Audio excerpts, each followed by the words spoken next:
Happening, guys? Dreadiator here, back with another video. Welcome back to the Happy Problems podcast, the podcast where I want to talk to people about what makes them passionate about what they do for a living and what kind of problems come about with that passion. Basically, when you work every day of your life in something you love, yes, it doesn't become work, but there might still be problems. So we had Afa Champs in the studio for this podcast, and it was so awesome I forgot to top and tail it with something to say. So yeah, thank you very much for watching, guys, and I hope you guys enjoy the podcast. It's a long one. It's like 2 hours.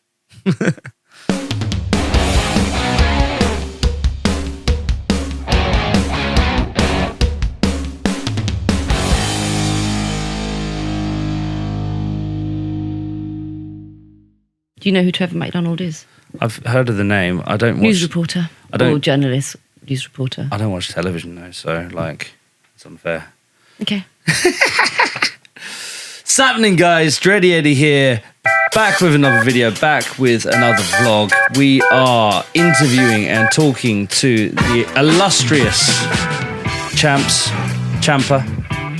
And I'm going to turn that music off pretty quickly there. There we go. Yeah, we're talking. We're going to it. We're doing it. We are going live. Yeah, so I've been looking forward to having you on the podcast. Thank you, Eddie. We know we can have some honest conversations here. Yeah. Get to the nitty gritty.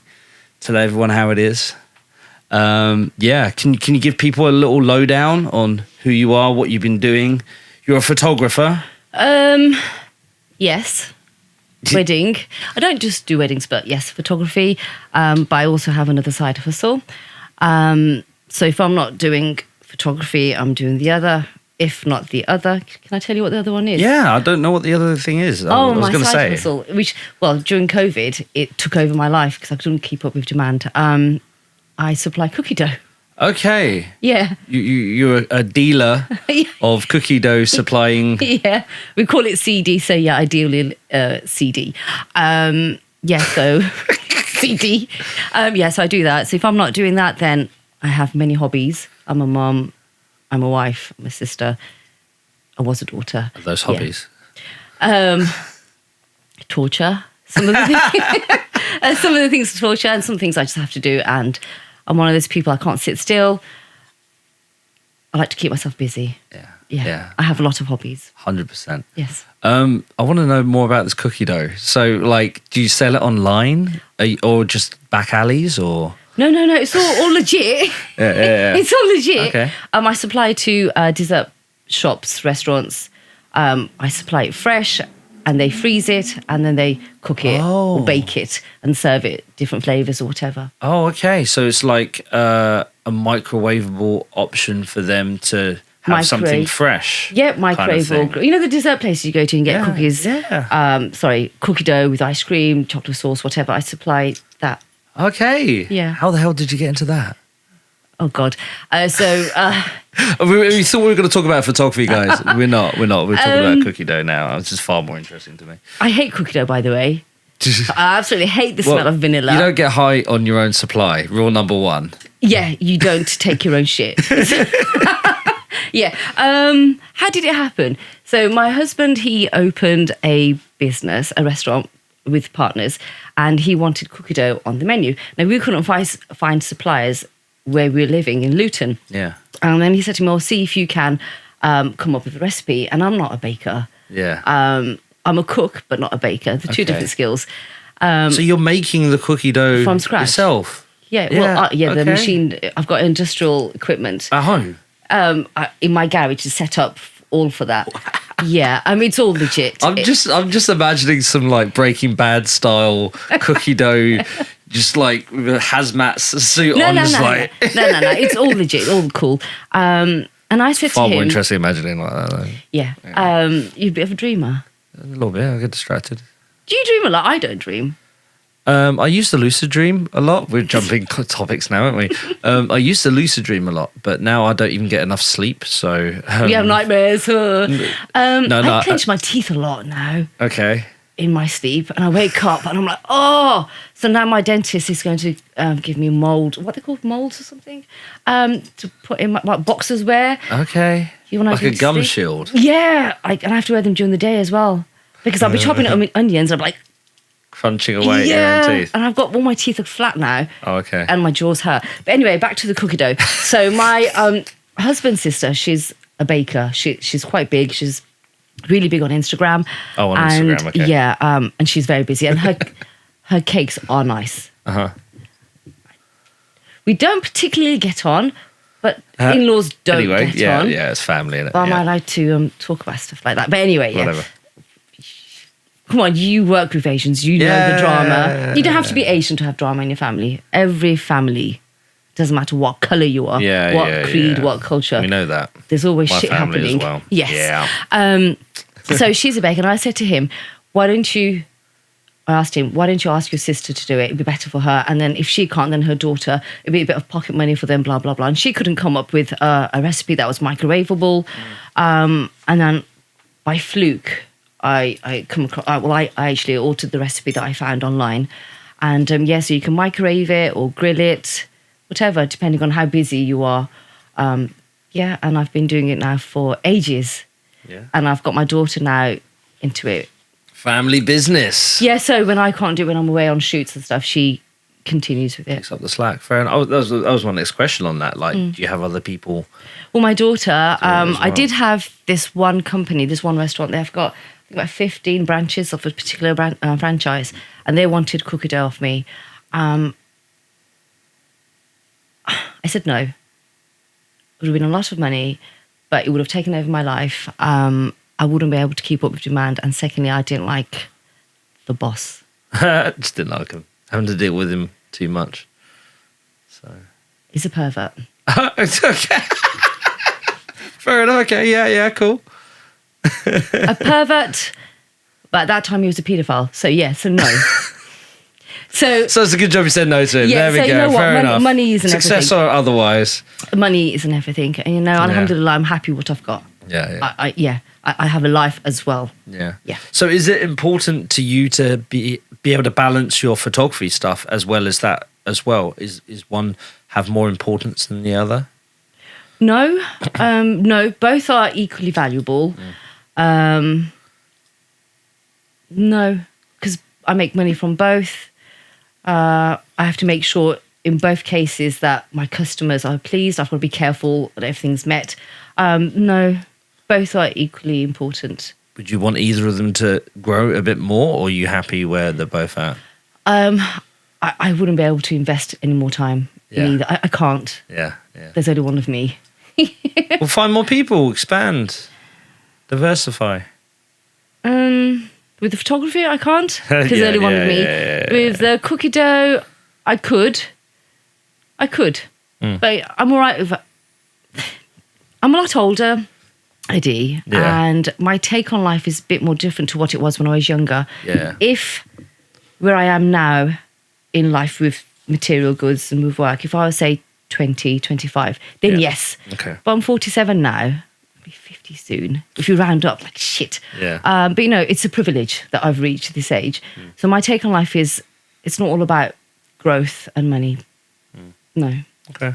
Cool. Yeah. Right, now jumping into the photography side of things, how long have I known you for? Like minimum 4 years, if not longer, right? In passing, we only see each other a few times a year Yes. on jobs. Yes. It's we're hardly together. You're on one or I'm on the other. Or Well, you're more covering- towards London anyway, so do you pick bit up of more both. work over London way? Because I'm from Birmingham, Okay. but I live in both Luton and Birmingham. 'Cause I'm Okay. my husband's from Luton, so I live there. My bum's really sore. Sorry. This is- Yeah, these aren't the most comfiest things. It's just a matter of space in this Sorry, I thought out loud then. amazing studio. Yeah. Because I'm in the middle, like you. Well, I would say I can do more London jobs. Yeah. But yeah, so I do both. I Yeah. do both. Okay. Yeah, I'm lucky. But because my kids are a bit more older now, I don't have to take them with me to my mum's and leave them at my mum's. Uh-huh. Because my husband works long hours.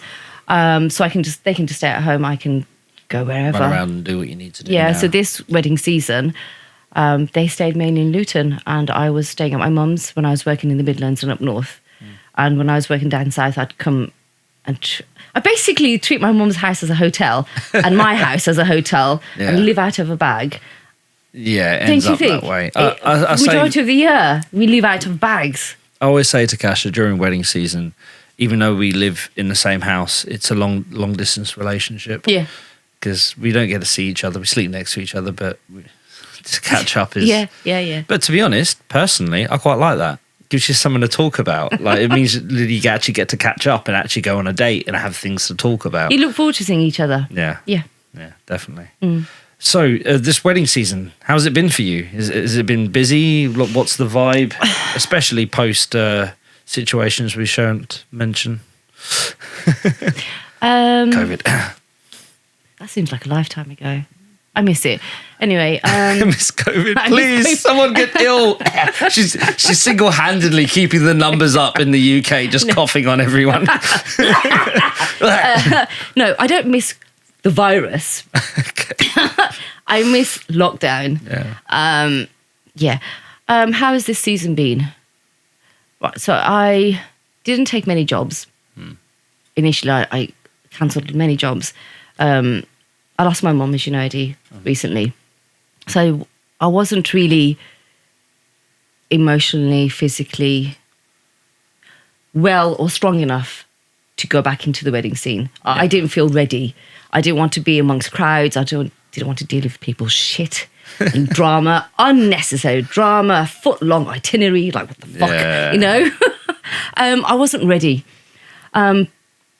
But then I didn't like being skint even more. Oh, okay. Yeah, the money just brings you back I didn't like being skint anymore. Anyway, so I went back into weddings and non-stop back to back. And my shoulder hurts, my hands hurt, my knees hurt, my feet hurt. Look, I've got calluses everywhere. The photographer calluses Here, holding do you the have camera. one as well? I know. Well, Here, look. I know Rubel does. he's always grabbing. You know, a hold. Mukhtar Bhai, he wears masking tape Oh, Jesus Christ! on his tips because they're so battered. Yeah. But yeah, these are working hands.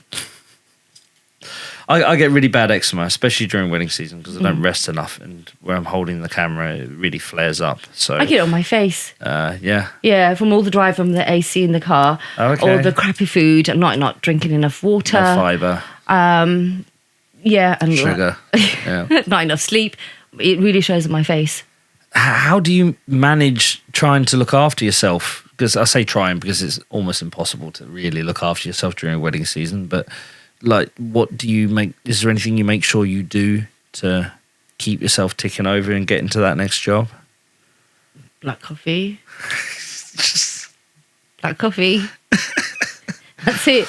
See, I Red used to have Bull. lots of red energy drinks, but that's not sustainable. You can't do that forever. Like. Black coffee. That's what I can Just say. your only answer. And fags. Just coffee. Coffee and fags. I'm Yeah. walking around like this. Yeah. That's it. Fair enough. Fair enough. No drugs. She's Is thinking. Is that what you're thinking thinking? face. No, no, nothing. It's all legal stuff. Yeah. Fair enough. Yeah, all legal stuff.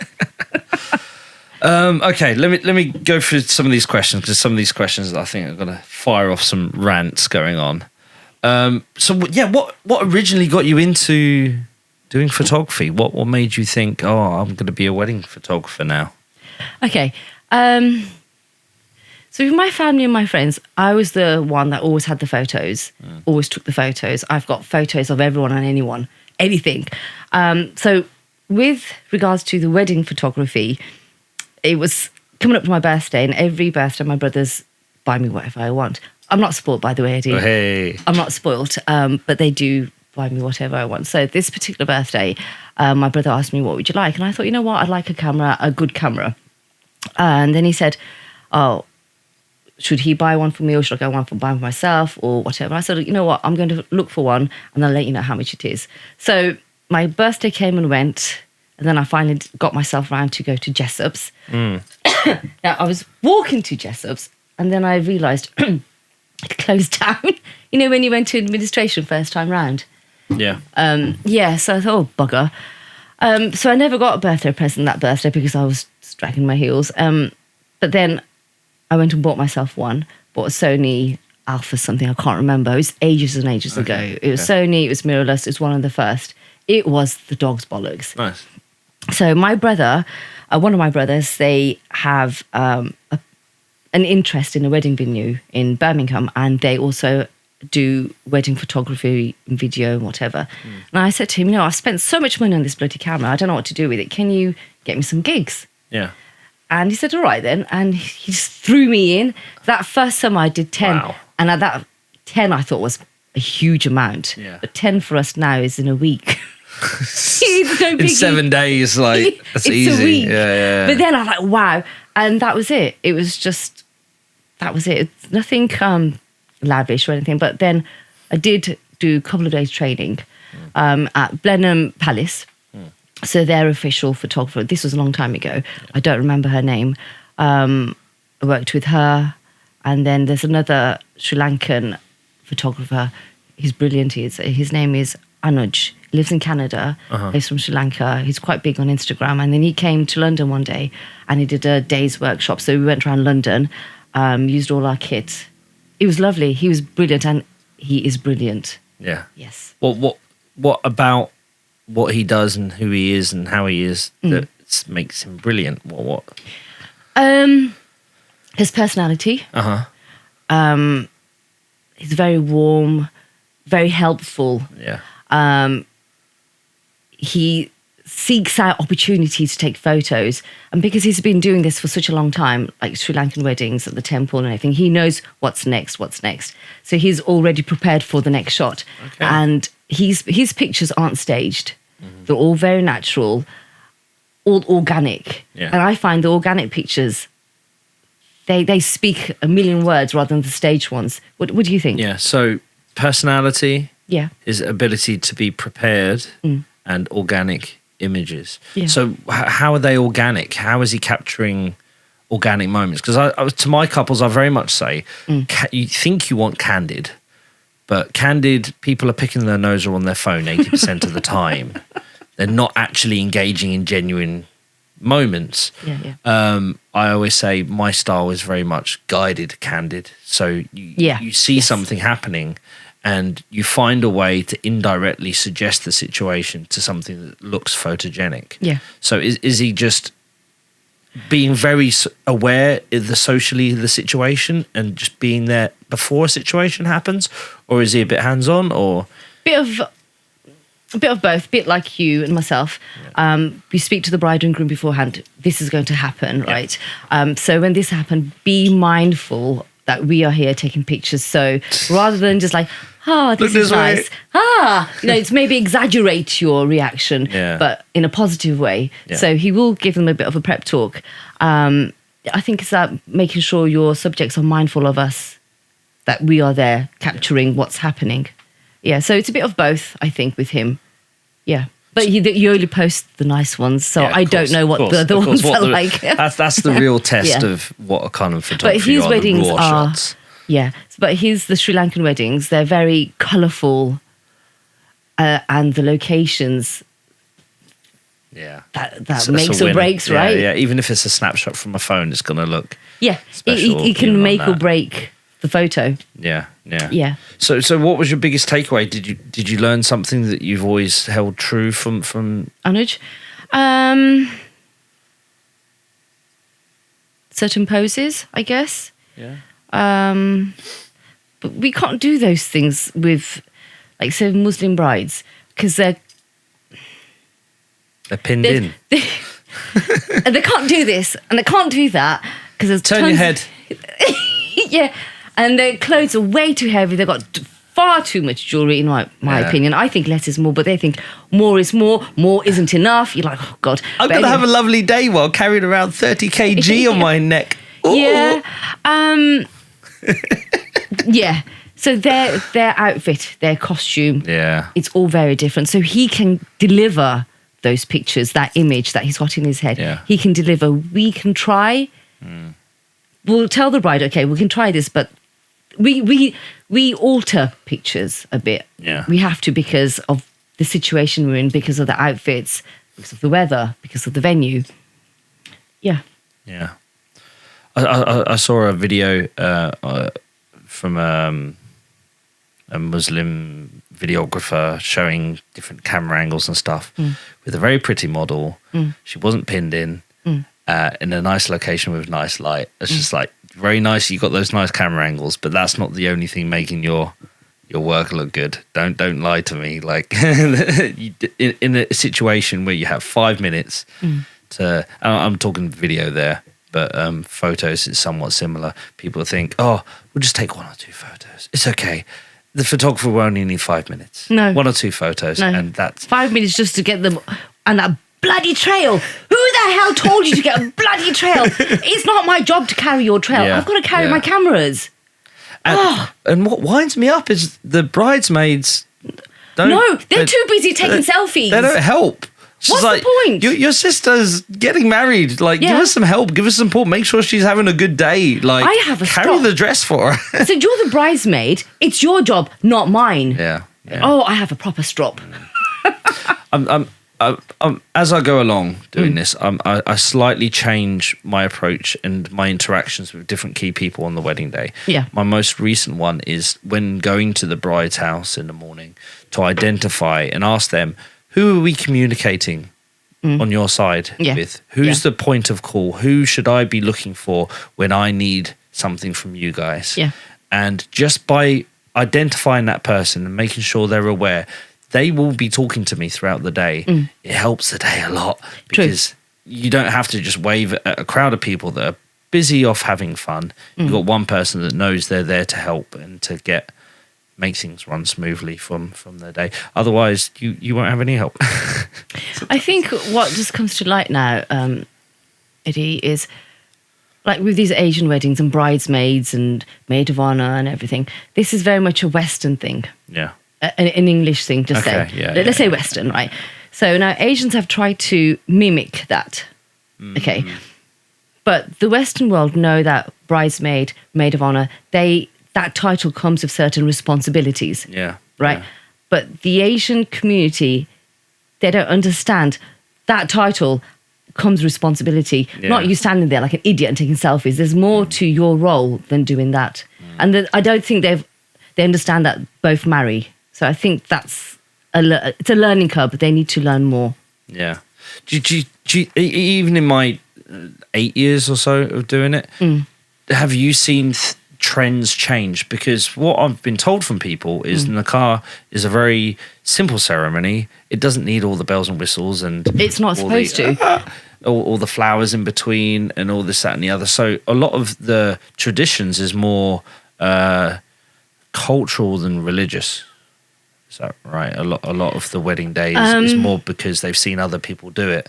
But then, Eddie, with religion, it's a bit of a touchy subject because everyone has their own school of thought, right? Yeah, okay. What's important? What's their take on it? Yeah. If you go back to the beginning, it's supposed to be completely simple, just celebrated with a date, and then afterwards, the walima, which would have been the reception. Regarding the flower wall and everything, it's all social media and Bollywood. It's for the ticks. Yeah. That's what it is. It's all just for the ticks to make it look pretty, which is fine. I understand. But they're having a flower wall in a sitting room, a front room sitting room, a small terraced house in Broadsea bloody green. You're not going to get the same effect that you would have done in a park that's done in Pakistan. Really? Definitely. You know, I've seen those where kind am of. I supposed to stand? I've seen those kind of situations just like in a cupboard. Like it's like we're gonna do it in a cupboard and there's no light in there. Everyone's crammed in. Yes. It's just like what do you think is You're gonna literally happen? holding your camera like this. There's a door in the background of the shop which is very obvious that above it says toilet. What are you supposed to do? But the thing, oh God, Eddie. Sometimes I find weddings nowadays it's just a big circus. Yeah. Especially having to entertain your guests. Since when has a wedding been a fairground attraction? Why do your guests need entertaining? Yeah. You know what? Maybe I'm just a big dropping cynic. a bomb. Go on. And this is something that I don't always say, but I'm going to say here, in my perspective, I think Asian weddings are expensive weddings done cheaply. They all want to look like the biggest, most expensive wedding, but when it comes to lots of suppliers and how they even approach things, it's not done in the most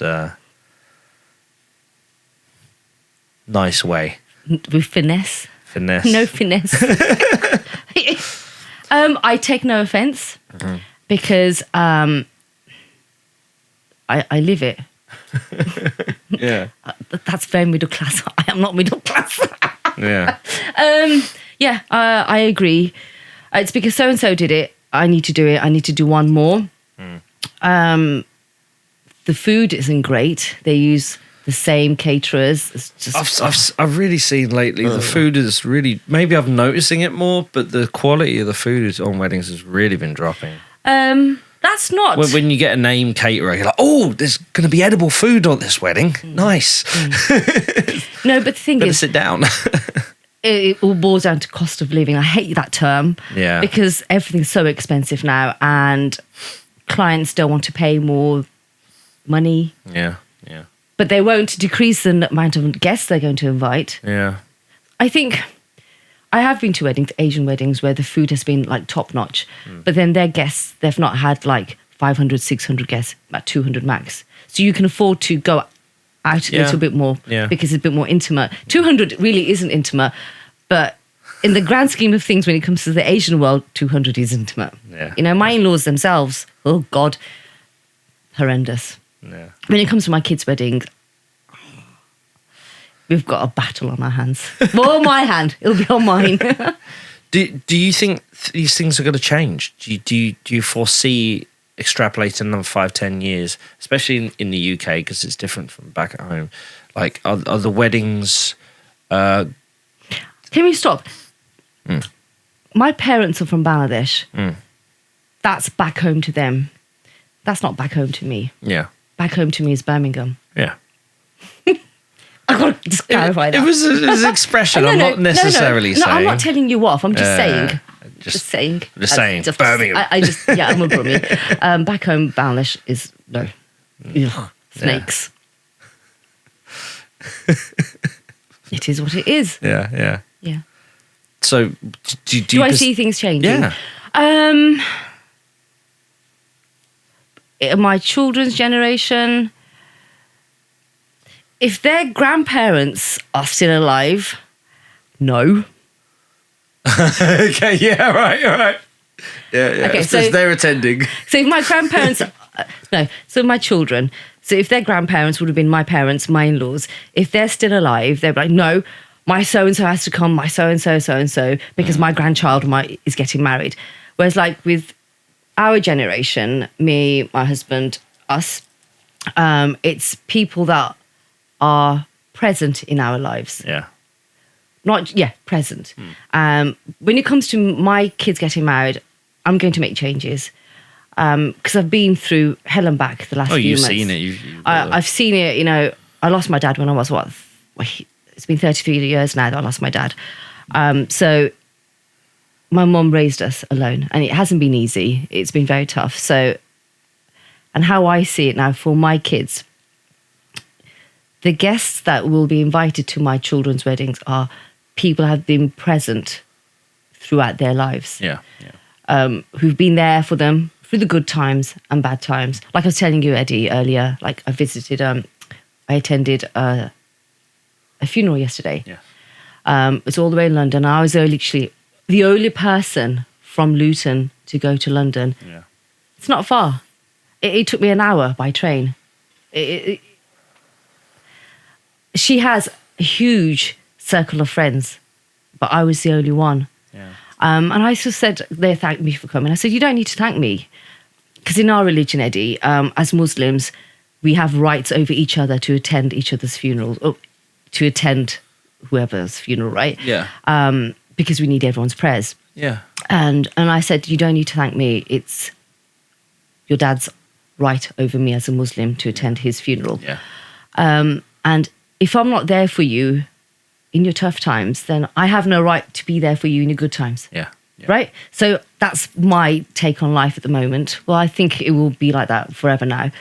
So for my kids, if you weren't there for them for the tough times, sure as hell not invited to the good times. Definitely. That's my take. I think life experiences sort of mold your thinking. Maybe in some ways it could mature you, or you just become a cynic. I've just become a cynic. I've been a cynic for a very long time when it comes to love, weddings, marriages. Don't you find nowadays, Eddie, complete different thing? Okay. People want the wedding, but not the marriage.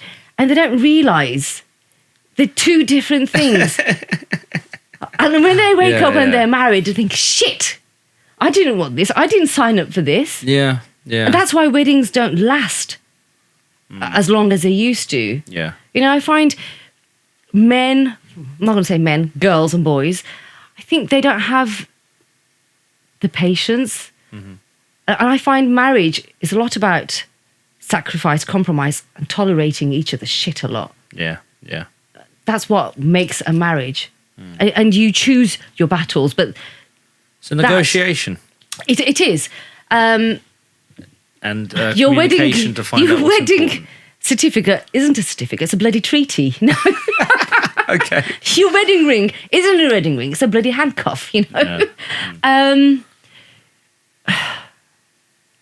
I think if people stick it out with each other, I mean, obviously there was something in the beginning. You stick it out and you tolerate each other and you grow together and you understand and have respect, then you're in it for the long run. Yeah, yeah. But people don't have that patience anymore. They lack it. And I've been married, it's been 20 years on the 21st of September. Alhamdulillah. Alhamdulillah. I don't know how I did it. I honestly don't know. I think I've been mute, deaf and dumb for the last 20 years. Yeah, so we had our nikah on the 21st of September, and then on the 28th we had the reception. And my wedding day, the reception, the 28th, was probably, I hated it. I'm not going to say the worst day of my life, because I've had worse, but it was a horrible experience. I hated the day. I hated my clothes. I hated absolutely everything. But one thing that I loved about it was my wedding cake. It was divine. It was mousse. It was beautiful. Now, how much of it did you actually get to have? Just a tiny bit. Just a tiny bit you fed to each other And and that then it was was it. shared amongst the rest. Yeah. Okay. Our one actually was shared. Okay. I'm going to say it. Bengali weddings and their wedding cake. Fucking hell. Would it kill you? I mean, you spent so much money on this cake. Would it kill you if you just gave me a little piece? No, if you shared it out with your guests. Yeah. I mean, would it kill you? No. I find Very often there's just one tier that's real, And they then- take that home and then they just serve a different cake. I've seen it. They serve a different average cakes amongst the... well, if all of the cake, all the tiers are real, they'll cut one slice or two slices or three slices, depending on what we've missed. They'll feed each other and they'll take all of it home. One whole tier will go back with the bride and groom to the groom's side, and the rest will go back to the bride's side. And the guests okay, that if come it's back, real. yeah, Okay. And if guests come back to the bride's mum, dad's house, Yeah. they'll share it out Okay. with the guests there. But my point is, you spent so much money on this cake. Why not share it with your guests? Yeah. You know, a few weeks back, we were at this wedding, right? And we were running really late. Not my fault. We were running really late, so Probably makeup artist. and because their photos are more important than ours, Yeah, and they fine. get paid more than us. For less hours. Yes, Not her. and Not by her. they're so bloody prestige. Okay, you're earning this much money, but please come dressed in something besides your pajamas and bloody slippers. Anyway, That's another podcast. we could really go off on that one. I'm not going to... They think their photos are more important, and the bride allows it because the bride won't get those photos. You're going to get our photos. Give us opportunity. They'll be there in their lights. And you're just standing there like a muppet, waiting for them to finish. Waiting. Anyway, and you say anything. Anyway, I'm glad we agree on that one. ask Jewel. asked Joel. He hates this one particular makeup artist. He was just taking a video of all the makeup and she went off on him.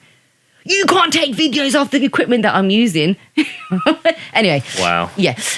What are we talking about? I've forgotten. You're telling me a story. Oh, yes. So we were at the venue and the bride... Oh, that's another thing that pisses me off about our weddings.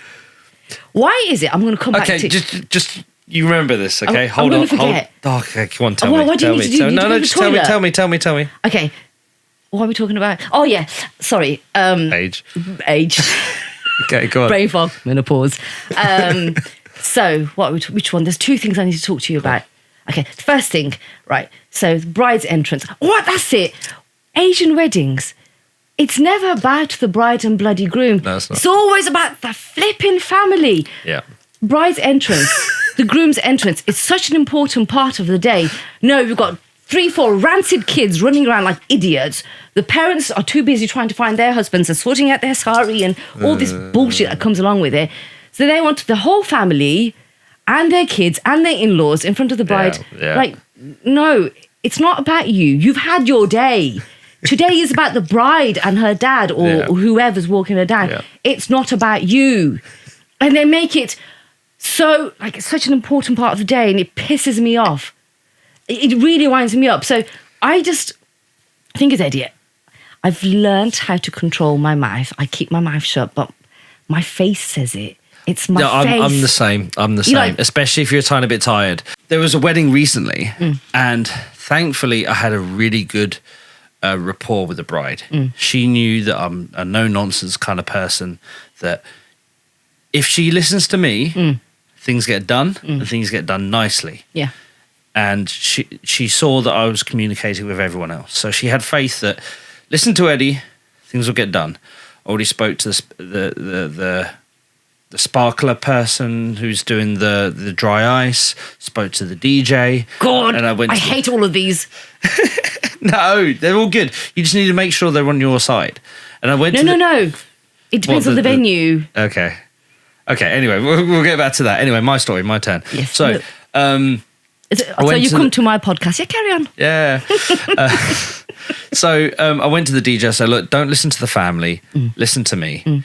And I love it when they actually go along with that, because even the guy from the venue was giving thumbs up, and Yeah. I could see the DJ looking at me to see if I was agreeing. I was like, no, it's okay. It's okay. We're doing it. So it was just the bride and just the brother coming in. I don't know if I'm giving myself away with this. No, it should be fine. No one's going to figure out which wedding I'm talking about. So Can we do hundreds? Be yeah, all right. exactly. So they came to the door. They're about to open up, and I was expecting to see the bride and the brother. Albeit, you can imagine the look on my face when I open and I see all the family coming in front first. Where's the bride? And the bride wasn't even there. She was around the corner, Yeah. and I was just gobsmacked. And as you were saying, it was on my face. I was like, okay, guys, what are we doing? And they're like, oh, we're doing an entrance. I was like, okay, separate to the bride, yeah? And they're like, no, we're doing the same entrance. Yeah. Oh, okay. Whatever. Okay, what?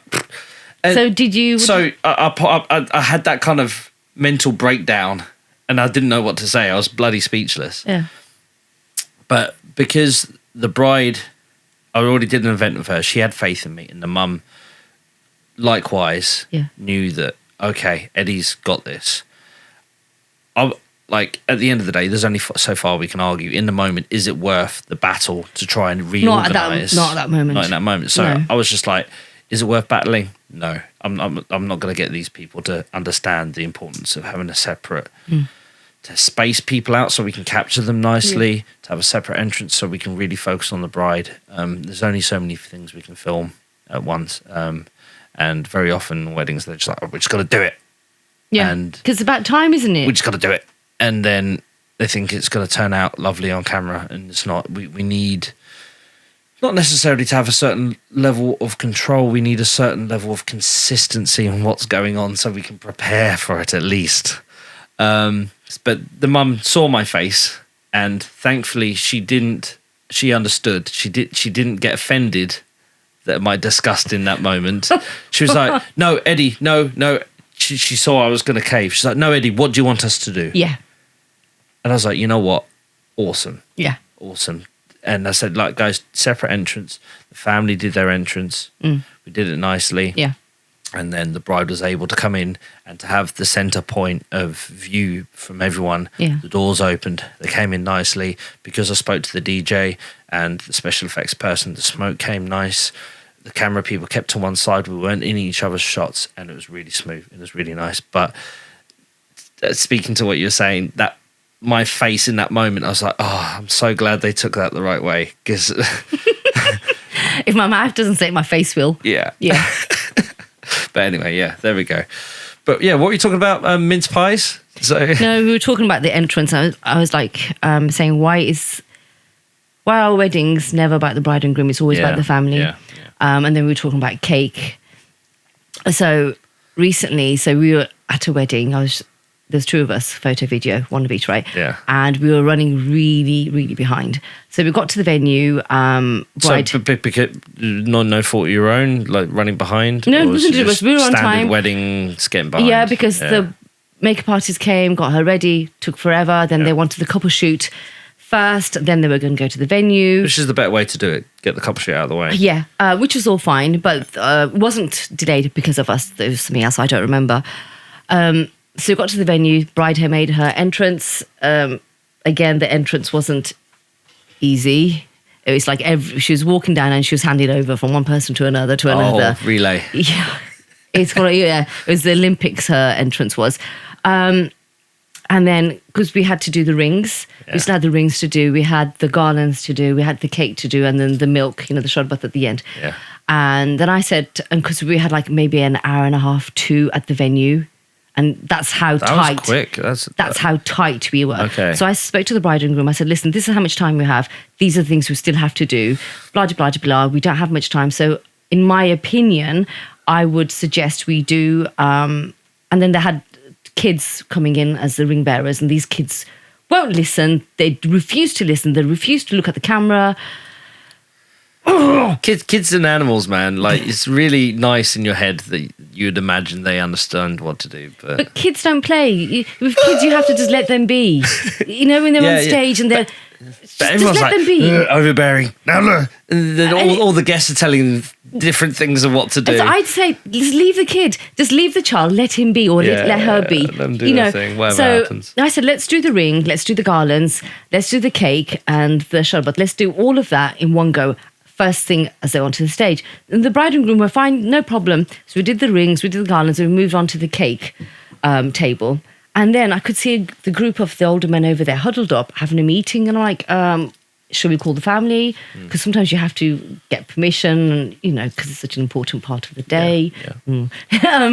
Yeah. So we were waiting. Then one of the men, he came up. He says, no, we're not going to do the cake now. I said, okay, cool. The cake is a dessert. And the dinner hasn't been served yet. We're going to cut the cake after the dinner's been served because it's dessert. And I said, oh, so you're going to cut the cake and serve it out?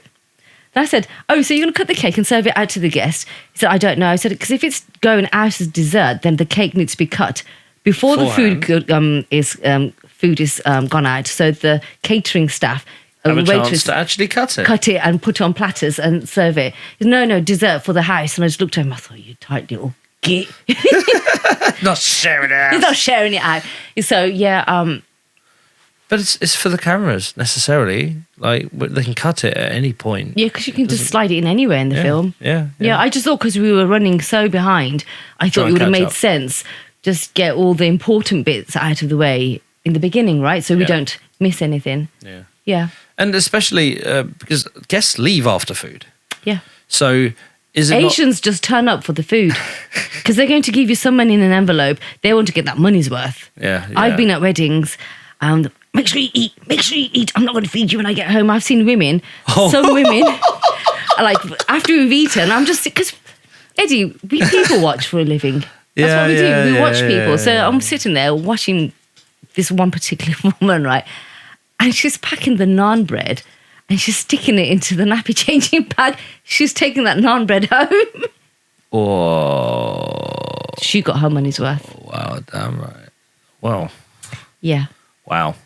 Speechless on that. But I've had worse. like done to me. Okay. Challenges. Okay. So I was at this venue. There's a group of us. It was a big team. I think we were covering both sides, right? Yeah. And then from the corner of my eye, I could hear and see this man clicking his fingers. And I thought, okay, I'm not going to say anything. I'm not going to do anything. It's probably not even aimed at me. So I just carried on doing what I was doing. I think he had gone up to sit down at a table to eat. It was something like that. And then he whistled and everyone just turned over to where the whistle had come from. And he was like this. And I thought, that's clearly aimed at me. I'm going to ignore him. Okay, so I carried on doing whatever, I was trying to sort out where we're going to sit. He come up to me, excuse me, I've been calling you. I said, what, me? Me? He said, yeah, you. I said, I'm not a dog. Don't click me and don't whistle. Yeah, he was calling me to go and take pictures of it. I didn't. I said, no, I'm not a dog. I'm not going to answer to your this and whistling. So I just ignored them completely. Yeah. But I find, Eddie, I don't know whether you'd understand, being an Asian woman is tough enough. Yeah. Okay. In this game. And then being an Asian woman with a headscarf is tougher. You won't, I don't know whether you'll understand. They probably think we're not capable because we've got just covering our hair. Yeah. They probably think, oh, she's just a yardie. Do you understand the term yardie? Fresh off the boat, basically. Freshie, yes. I'm one of those because I'm wearing a headscarf and my abilities aren't up there because of how I look. It's quite shocking in this day and age, but yeah. Also, I remember many, many years ago, right? So I was booked to do this particular job. I was at the venue and their office was upstairs. Yeah. So I was booked to do a particular job. And then my colleague, we'd finished the shoot and my colleague said, oh, Afa, can you go upstairs? So-and-so, the job for this day, the client is upstairs, she'd like to meet you, go over some things. Okay. I said, all right, cool. So I packed up, went upstairs. And when she saw me, her face was like, I said, hi, you okay? She goes, you're a woman. I said, yeah, I know. Oh, I didn't want a female photographer. And the colleague, he's like, huh? And I was like, oh, I'm sorry, what do you mean? So I still want a female photographer. I said, okay, so you booked this company from the photos that you've seen on their portfolio, which That's are what you're mine. Get. Yeah. Why don't you want a female photographer? She goes, because I've heard they're not good as the male photographers. What? I was really offended. Yeah. I said, oh, okay. And I said to my colleague, because he'd booked me, I said, you know what, take me off the job. He's like, no, I didn't mean it like that. I said, you meant it like how you meant it. Yeah, you said it. He came out like how you meant it. Yeah. I said, you know what, I'm totally fine not doing your job. I don't want to work for that arsehole anyway. Yeah. Damn right. Yeah, and I saw her at another family wedding. She was a guest there. I placed her at the back of the stage towards the end and my frame was there. Whoopsie, a woman, hell have no fury like a woman scorned. Yeah, definitely. Yeah. Definitely. But you know what? It wasn't just her. It's been many, many times. I've been told women aren't as good as female photographers aren't as good as male photographers. And it's really sad. And do you know who says it? It's the women that say it. Okay. Yeah, and it's shocking. You think like sisters should be doing it for themselves, right? Yeah, for sure. No, they don't have your back. Well, a lot of them don't. No, few of them don't. Yes, equipment is important, but I always say I shoot with my personality first. I have seen how you handle clients and create the situation, and I can't do it like you do it. But I can't do certain things that you can do, you know? It all boils down to your personality, how you connect, how you click with the clients, and how much experience you've got. Yeah. You know? But you can do it, you do it, I do it. We go to weddings alone and we single-handedly do the whole wedding alone, don't we? Yeah. Many, many times. Yeah. And they're not small weddings. We do big-ass weddings alone. I've done it. But just to say female photographers aren't as good, I just think you're arsehole. That's wrong. See, that is somewhat surprising to me because I thought within our field there is a high demand for female photographers. There is massive. photographers and videographers. That's only because I'd say mainly because of the religion, because a lot of people are coming to the religion and they don't want, sometimes you've got to fix their clothes and fix this, and sometimes with the photo shoot, it's not intimate, but it can be a little erring on the side of intimate, isn't it, with the couple shoot? Yeah. And they don't feel comfortable. Okay, being intimate with their partner in front of a stranger, a man. Especially, yeah. Especially if they're a practicing sister, a practicing woman in a hijab, they wouldn't feel comfortable, hence why they ask for female photographer, female videographer. Yeah. Those push for female teams. But on the other side of the spectrum, the women that don't give a shit or not in sync with their religion or whatever, they will be the ones that say female photographers aren't good enough. But then also, Eddie, I've been on shoots. I was in Manchester or something, maybe 6-7 months ago. I was on a shoot. I was just doing photos, and was I the bride side? I was the groom side. Yeah. And because it was a completely segregated wedding, they wanted a female for the groom side because of the women from the groom side being practicing, blah, blah. And because the bride was practicing, they wanted a female from the groom side. Yeah. So she had both female photographer and videographer. The photographer that they had, the bride side, she was too busy on her phone, too busy just sitting there, do I have to, kind of thing. And I can see why some people would think female photographers or videographers aren't as good because they're not as energetic. Yeah. But then also, Eddie, me and our group, they treat me like a man. Yeah. They see me like... They know you can keep up. They see me as one of the... you can't keep up with me. They treat me like one of the boys because I can work just as hard as you, as the men. I can do the long hours, I can do the distance, and I can do 2 weddings in a day and I'll still be fresh. Yeah. Some women don't want to, or they can't, or they just. Yeah. That's why some people paint the rest of us like the few odd bad apples, but we're not all like that. Yeah. I think when it comes to capturing events and stuff, you need to have a high level of energy. Yes, hence black coffee. Hence the coffee. And like I had a chap speak to me the other day in a nightclub saying, "Oh, how do you have so much energy?" It's like I do 10+ hour days on weddings, and then I come and do this. Yeah. Like I always say when I take on new photographers for the nightclubs, it's a baptism of fire. If you can't do work from all day and still work until 3 a.m, then I can't have you with me because you're not going to keep up. If you're going to treat it like, oh, I'm clocking off in 5 minutes and. With photography and weddings and our game, it's not about time. Yeah. You try and keep to time, but things run over time. Yeah. So my husband will ask me when I'm leaving, what time are you coming back? I said, sweet, I haven't left yet. Let me get there and let's see what happens. Yeah. Some things are beyond your control, but then some things you can control. Yeah.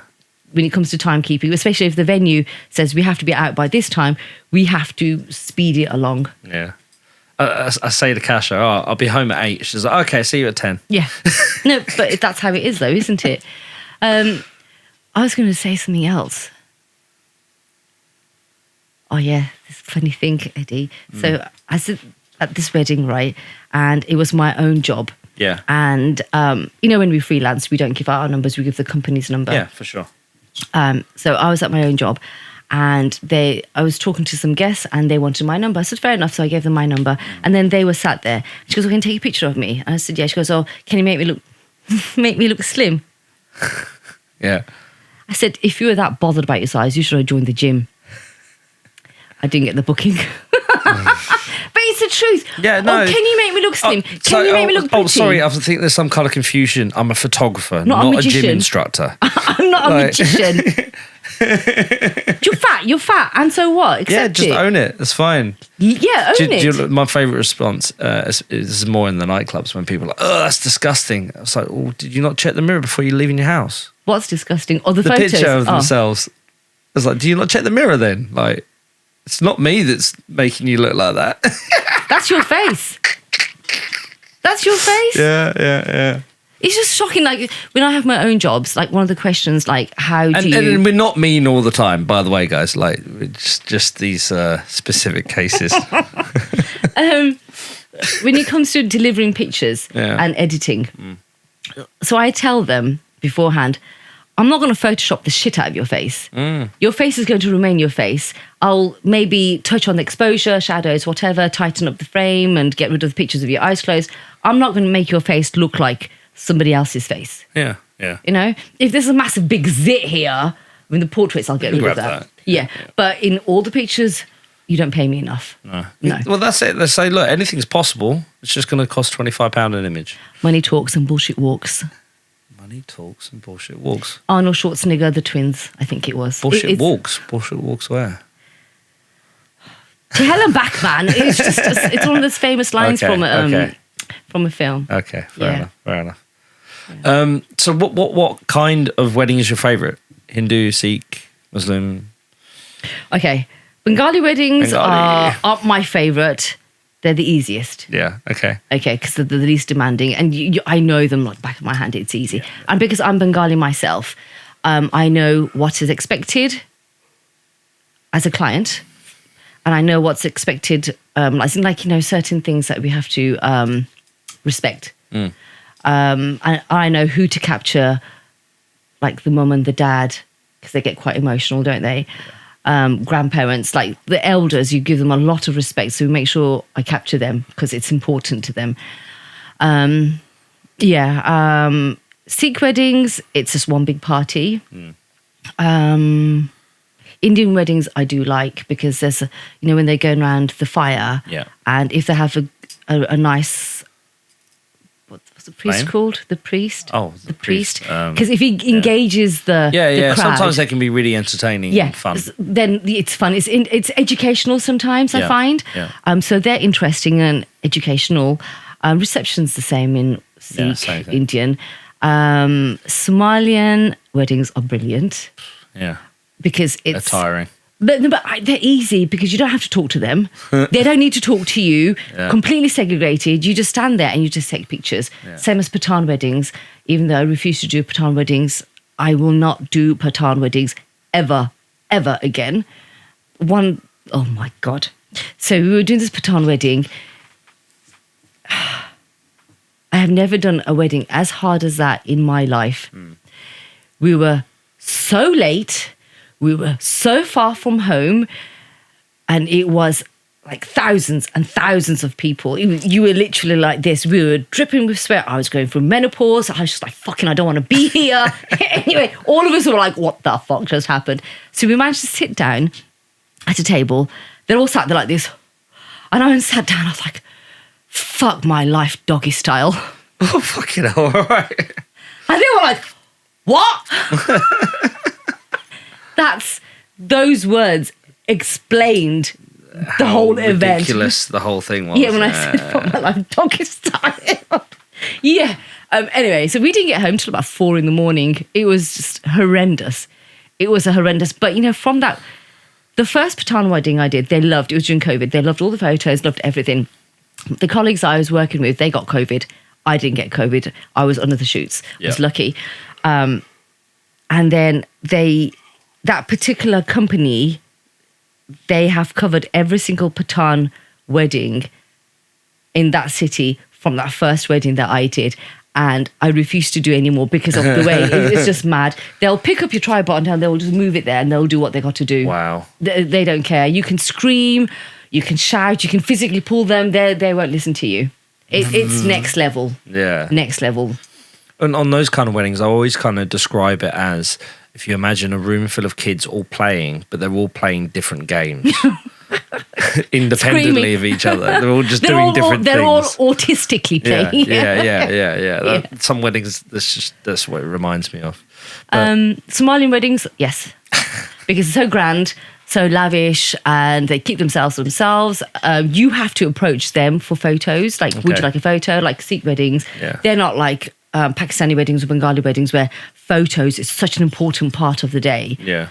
The reason it's so important in Bengali weddings, mainly the stage shots, and they make such a hoo-ha, sometimes fights over photos, it's because nothing else happens at our weddings, Yeah, at Bengali yeah. weddings. It's just you eat, bride entrance, cake, ring, whatever, and then photos. That's I've always thought the stage photos is like a beauty contest. Each family goes up. Oh, look at all my beautiful family. And we've got to sort out this and sort out this. And they're facing the stage there. Yeah. And they're like this.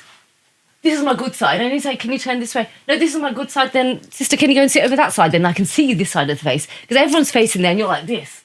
And I think it just looks so dumb. Oh, God. Okay, since we're in ranting mode, Yeah, go on. Also, Moroccan weddings, they're brilliant because all the bride does is first time she wears her outfit. Have you ever done a Moroccan wedding? No. Okay, so Moroccan weddings are all about the bride and her outfits. She has about 6-7 changes of clothes. So the first time, and she's adorned with so much jewelry. And she comes out and somebody walks with her. Her eyes are closed. She holds her hand basically like Cleopatra. Okay. Like this. Her eyes are closed. And then somebody guides her through the room and everyone sees her. And then she goes back and she gets changed again. And each change takes about half an hour, an hour. and she keeps her eyes closed. No, second time she isn't. And then the last one, it's like that dolly, like that cage thing where they go into and they pick him up. Okay, And the last one, they dance with the bride and groom in 2 separate ones. Moroccan weddings are fun. I've done something similar to that. Switzerland. I've done a Switzerland wedding. And it was like loads of different outfit changes and they're dancing on top of a thing. Could be a Moroccan one. Yeah. But those weddings are nice. And Sikh weddings, I like it because they don't stop you. You have to go up in the dance floor and stop them. And stop them for photos. But Bengali weddings is Pakistani wedding. Photo. Yeah. And I wonder if these people will ever see those photos. Most probably not. I would like to think so. Like, I've been taking lots of pictures of the back of the screen for people with their phones recently. Just so you got something like, I have no control over where the photos are going when I'm working for someone else. Yeah. Anyway. Okay, yeah. Next rant. Yeah, go on. From a photographer, what are your biggest icks when it comes to videographers? Gimbal. Gimbal bros. Gimbal. That's what I'm going to say. Yeah. And it really pisses me off because there's one of me. There's 3 of you guys. Yeah. There's you on the gimbal. They've got one close and one doing wide. Do you all need to be in my face? It stops you going anywhere. No, but the thing is, if you've missed it on one camera, you're bound to have got it in the other 2. Yeah. I've only got one camera on one take. Yeah. Yeah. And then also because the photographer is usually the most vocal, aren't we? We have to run the show, which I sometimes think it's unfair, Eddie, because we're not wedding event managers, planners, whatever. We're just here to take photos. You don't actually have to go and arrange this and that, coordinate with the DJ, coordinate with the venue, coordinate with the family. That's the wedding planner's job. Yeah. We're just there to capture it. If your wedding day is... We could just turn up and just take pictures. But that's what a lot of people do. But then nobody hires those freelancers and nobody hires those companies. It's because we're so involved in making sure we capture everything and everything's done spot on. That's why our calendars, our diaries are always full. Yeah, I guess so. Because we go above and beyond, don't we? Yeah, we do. Sure, we go above, but end of the day, it's not our job role. But it isn't. Very true. I completely agree with you. But it doesn't kill us. It doesn't happen in the same way unless we fight for it. And I see this as a superpower as well because I don't take on Asian clients. That I bring that to the British community and the weddings that I do, and I just make sure things are captured properly. I don't miss anything. Yeah. I had one recently where we were going to do confetti outside. In the last moment, I was told by the planner that no, they're doing confetti inside, and the bride and groom walked down and no one knew. And that was the only chance to do the confetti. So I let them walk down and people started filtering down. I was like, guys, stop. And everyone looked at me like, what? You can't do that. I was like, yep, we're doing it again. Go back. I forced everyone back. And we did it again. And we got the shot. But we got the shot. And no one's going to remember that I encouraged it to be done correctly. They're going to see the shot and it's going to be amazing. Yeah. So I did this wedding. Hopefully they don't remember it. In a nightclub. It's an Asian wedding in a nightclub. Okay. And it was tight. And the drummer was right in front of the bride and groom. I didn't get anything of the bride and groom making What, their on the entrance. entrance? You didn't even step around. I think the music was deafening. Yeah. It was deafening. And then when the bride and groom came in, I said, by the way, couldn't see you at all. I couldn't move anywhere because it's a tight nightclub Yeah. and the guests were everywhere. And I said, can we do that again, please? I did offer them that option. Yeah. Can I do the entrance again? I'll get the DJ to make an announcement for everyone to cheer, Yeah. whatever. She goes, no, you know what? Forget it. Forget it. Just leave it. It's all right. It's cool. Just live in the moment. But later you're gonna care. In the moment, you're not. But then the company that booked me, I told them, this is what happened. Then I tell them, I also send them a message. This is what happened, blah, blah, blah, blah, blah. So when the photos are delivered and the film's delivered, they remember, actually, no, this is what happened. So, yes, you can relay that. Yeah. And I spoke to the drummer. I said, you cover the bride and groom completely. He was a big guy with a big ass drum. I said, you covered them completely. I couldn't get them at all. Oh, I'm sorry. Yeah. Yeah, it's tough. We work with different people. Some people are very fresh into it and they don't have the experience of knowing what they need to do at some times. And like I've noticed, and I've said it recently, the imams are getting good. I remember when I first started, they had no idea what I was doing, putting a microphone on them. Now they're like, oh, give me the microphone. They're miking up themselves.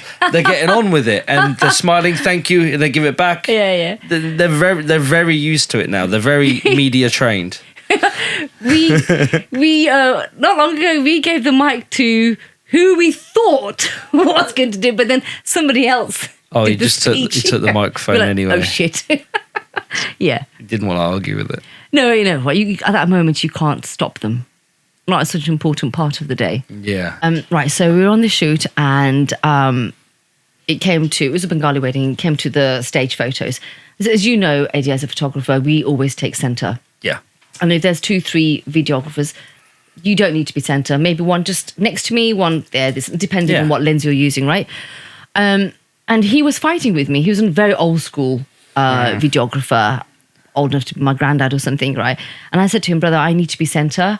They weren't doing photos. Theirs was just video. So they didn't need to be center, but he was just being an arsehole.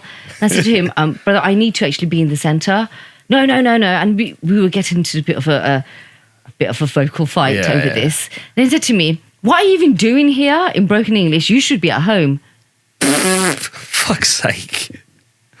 I said, there's 3 of you. Yeah, there's 3 of them. I said, there's 3 of you and there's one of me, and I'm doing a better job than all 3 of you put together. Definitely. Yeah, who's an arsehole. Then I went up to bride and groom. I haven't seen an old school videographer for a while, to be fair. Yeah. Anyway, so I went up to the bride and groom and they asked me if anything you can. I told them what happened. They were like, oh, God, I'm really sorry. I said, there's no need for you to apologise. Yeah. I'm just letting you know he's an asshole. And then the ironic thing is, Eddie, so last year I got the groom actually, somebody called me, it's the groom's mum. And I said, just by the way, where did you get my number from? She goes, so-and-so gave it. Then I did some research and it was that arsehole, he recommended me. I know. Okay. He recommended me to do the photos and I've been doing their whole family since then. And I wouldn't have been able to do that if I was at home now, would I? Yeah. Did he continue doing the whole family? I don't know. Okay. I don't know because I've done his friends' kids. Yeah. I think he just does video. I met this photographer the other day. So photographer. So you know photos, 3, 2, 1. Look. Not 1, 2, 3. Yep. This guy was 5. Oh, God. 4. This is going to take forever, guys. 2. I was like, tick. No, just 2, 1. Not even 3. He started at 5. I went, bro, I want him to start at 10. Start at 10. It's okay. Oh, my God. Cake countdown. Yeah. No, these were stage just photos. Yeah, from 5. 5. Wow. Yeah. Even they're like trying to not blink throughout the whole thing. It's like, Yeah. Then you meet some nice people, some funny people. And characters. Yes. Characters. Yes. But there's some lovely people and some horrid people, right? What do you mean by that? Bridezillas sometimes, but okay. I tell them, jam your hype. I tell them straight out, listen, you need to calm down. Yeah. Because your photos, I can see it in your photos. Yeah. I can see. You just need to calm down and let somebody else deal with it. You stressing about this, stressing about that isn't going to make things It's not any gonna- different. It's not going to change anything. It's not going to change anything. And at the end of the day, 6 months down the line, 3 months down the line, when you get the photos and video, you're like, shit, why do I look like this? It's not worth it. Yeah. It's yeah. not worth it. So you can sort of like calm them down, explain to them, you know what? Some things are out of your control. Just allow it. Just live in the moment. I always say I love a bridezilla. Do you? I do. I Okay. do. Because it's just a challenge, isn't it? And like I said earlier, challenge is what drives me, not the money. And I love turning a bridezilla into a point where they see that I've got this, Yeah, yeah. and them being like that isn't going to change anything, and that whatever they think they need to control, I'm controlling more than that. Why have you got your arms closed? 'Cause I'm Why just- are you on the defense? I'm moving my position. You know, these stalls aren't very I'm not comfy. gonna I don't attack, know. you're like I don't know who. defense. I don't know who's put these stalls here. They're not very comfy. Yeah, but Eddie. yeah, I love a bridezilla Mm. personally, and yeah, you get the what tough ones are for me are the ones that just say no. That you say, look, come over here. We're going to do some photos. We're going to do this, that, the other. Like, no, we don't want to do that. You're like, It's their loss. You've Yeah. offered. They've not accepted. It's their loss. Even yesterday, we had a beautiful venue, Mm. and she was like, "Oh, well, I want to get back to the guests." It's like, you've spent a lot of money on this venue. Yeah. Like we haven't. Like, do you not? No, okay, fine. What can you do? Like, if they don't want to. I think brides. It's usually the bride's side. Mm. The reason I find they get so stressed out is because their itinerary is just horrendous. Yeah. Like Well, they five- haven't even thought about They it. have no. It's not realistic. It's Yeah, not doable because you've got 5 minutes. Not even 5 minutes. This, and this. It's not going to happen. Yeah. It's not going to happen, and because they're so stressed out because of time, it could be so avoided. I mean, actually, when I got married, I don't have any of this bullshit. I didn't have no couple shoot, no nothing. I'm still married. I Yeah. hate my photos. Poses like this and Yeah. dumbass photos like this. But you know what? Yeah. Yeah. Absolutely hate my photos and my video. Don't you find, especially when the family's had a few families in a few weddings in the family already, they're chill and they kind of know the flow of it. Especially when it's a new one wedding in the family, they're all just Yeah, so hyper jittery. but then they'll tell us, or we'll ask them, like, you know, when you're asking about siblings, oh, how many married? And then we sort of gauge an idea of Yeah. how experienced they are or not. And if Okay. then you can say, oh, okay, how about this? How about that? So you get an idea. How many of your own bookings do you take a year? Oh, I don't know. What do you mean year? From like January to January, September to Yeah, December? I don't know. Or in a 12-month period. Not a lot, within 20. Yeah. Yeah. Okay. Because I don't want to. Yeah. Yeah. I don't want the headache. I like going to a shoot. Eddie, can I have an SD card? End of the shoot, Eddie. SD Yeah, card. yeah, I like to go yeah, home. yeah, I don't like the extra stress. Yeah. I'm just too old for that. Yeah. For sure. not for sure. I just don't want the added stress on my shoulders. Yeah. Yeah. I aim for 10. And then I say to them, that's the amount that I feel like I can provide what you're paying me for. I could, like, if you could take more on and charge a smaller amount of money and do loads and eventually earn some money after you've paid the tax man, but it's a lot of extra stress and it's not worth it when It's not worth the hassle. you can provide a certain level of quality or But whatever. you do photo and video as well, don't you? I just do both. photos. Yeah. Yeah. Yeah. So Are the Asian clients more understanding? I see there's less booking a team for individual families. It still happens, like bride's camera team, groom's camera team. But do they lean towards having a company that does both nowadays, or is it a rarity where they're just looking for a photographer?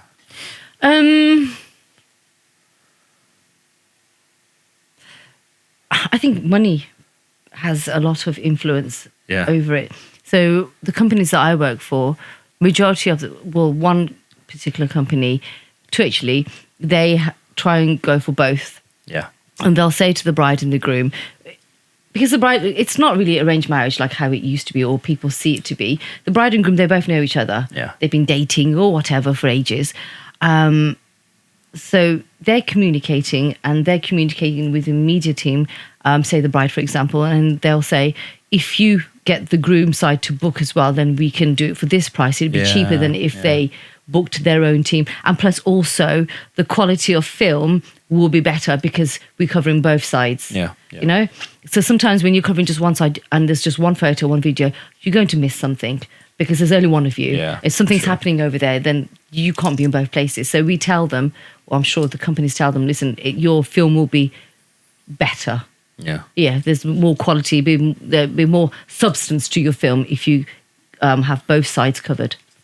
But sometimes they just want a different film. Yeah.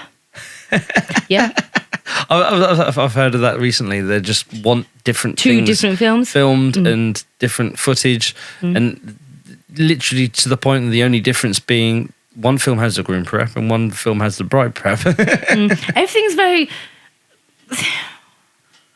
I think the way things are edited and delivered nowadays is very similar. I think the films, trailers, I think it needs fresh blood.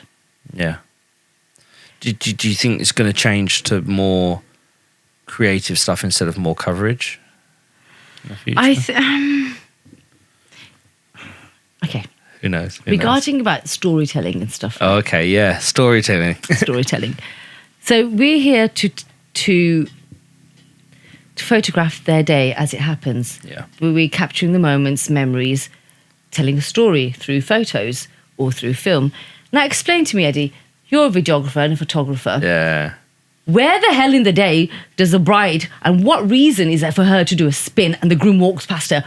Why is that needed? Because it looks pretty. It's a sequence and...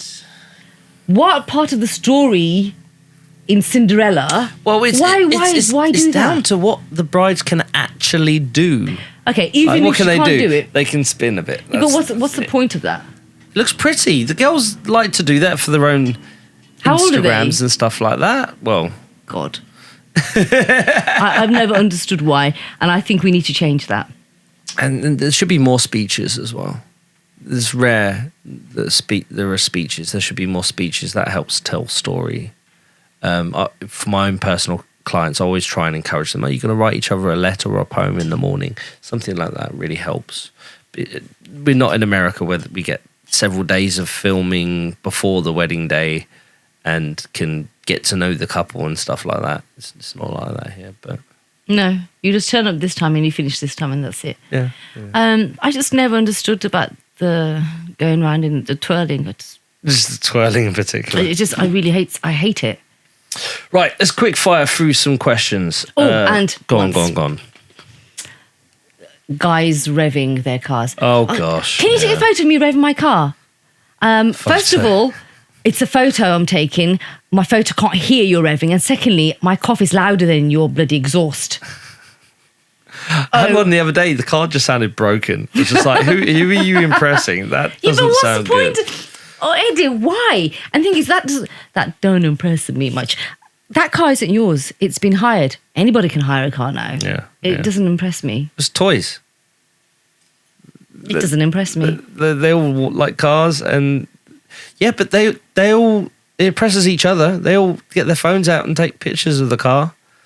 It's not your it's own. like a car meet. My It's what interests boy me. is 19, he turned 19 the other day. He goes to car meets every last Sunday of each month. That's allowed, but why do this? I just find it so childish. Maybe I'm just getting old and senile and just bitter in my old age. Okay, come on. How do you manage client expectations? Okay, we're not... All the companies are trying to get the weddings abroad to get the absolutely destination magical locations, but we're not. A lot of these, there's a lot in Birmingham that I do, but London and up north are slightly better. But how do you handle their expectations? Like, I've had it recently, a bride sending over a big portfolio of images with beautiful locations, landscapes, nice light, this, that and the other, and the wedding is not that. It's basically a wedding in a dustbin. Like, I tell them straight out. I said, I can do the pose, I can set up the pose and this and that. I can do only so much with lighting. but location makes them it creates the photo, and Yeah. I just tell them as it is. I'm not going to sugarcoat anything. Yeah. Yeah. You can't sugarcoat because they expect this, and then when you deliver, and you're like in botanical gardens with hundreds of people behind you. No, you have to. I'm straight up from the beginning. It comes down to doing it from the beginning to handle their expectations. I always say it's time. If you don't give us time, then Oh, yes. you can't expect Yes. my quality of work. You're paying for my quality of Yeah. work, and I stress this to my clients. And 9 times out of 10, even if they're in a deep conversation in something that's important to them, I say, Yeah. look, now's the time. Yes. This is what you're paying for more. Come with me. Yeah. Give me 5 minutes, and I guarantee you'll thank me for it later. But sometimes that 5 minutes, Eddie, or 10 minutes isn't enough if you're doing photo and video because your bloody gimbal is in my way Yeah, the whole time. I'm just talking about photos there. Okay, I'm not all talking right, about the then. gimbal The bros. gimbal. One of them, I had 3 gimbals. 3 gimbals yesterday. one of our mutual colleagues, I pulled him to the side. I said, "You come in my way once more, you bloody gimbal. I'm going to break that gimbal on your head." I had to literally pull him. I'm sorry, Affa. Let me guess. Yes. He's a newbie. Bless his okay. cotton. He's not new anymore, but he was at the time. Okay, fair enough. Yeah. Time. You have to give us time. You can't expect Bollywood style photos, Vogue magazine style photos in 5 minutes. Yeah. I explained to them these photos that you see in the magazine or online, they have a team. Yeah. There's one of me. They have someone doing your makeup, doing your clothes, lighting, blah, blah, blah, blah. We have to be the whole team. We can't do all that in 5 minutes. Yeah. In a photo and video. Yeah. So I stress it to them from the beginning. I can do my best, but there's only so much I can do. Yeah. Yeah. Cool. Let's see what else we got in here. Last few questions.